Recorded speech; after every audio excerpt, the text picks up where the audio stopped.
প্রণাম ঠাকুরমা স্বামীজি। শ্রী শ্রী রামকৃষ্ণ কথামৃত। দক্ষিণেশ্বর মন্দিরে ভক্ত সঙ্গে শ্রীরামকৃষ্ণ ঠাকুর বলছেন, জ্ঞান সদর মহল পর্যন্ত যেতে পারে, ভক্তি অন্দর মহলে যায়। শুদ্ধাত্মা নির্লিপ্ত, বিদ্যা অবিদ্যা তার ভিতর দুইই আছে, তিনি নির্লিপ্ত।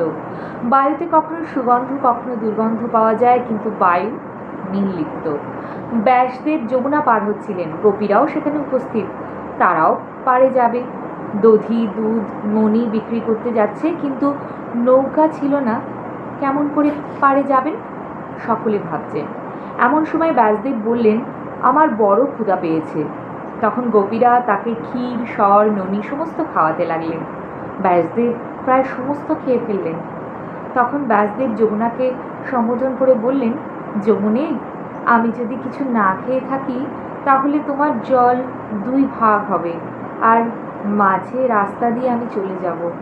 ঠিক তাই হলো। যমুনা দুই ভাগ হয়ে গেলেন।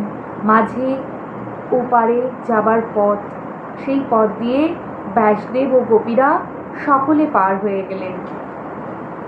আমি খাই নাই, তার মানে এই যে আমি সেই শুদ্ধাত্মা।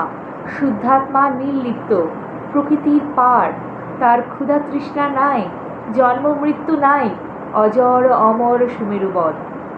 যার এই ব্রহ্মজ্ঞান হয়েছে সে জীবনমুক্ত। সে ঠিক বুঝতে পারে যে আত্মা আলাদা আর দেহ আলাদা। ভগবানকে দর্শন করলে দেহাত্মবুদ্ধি আর থাকে না, দুটি আলাদা।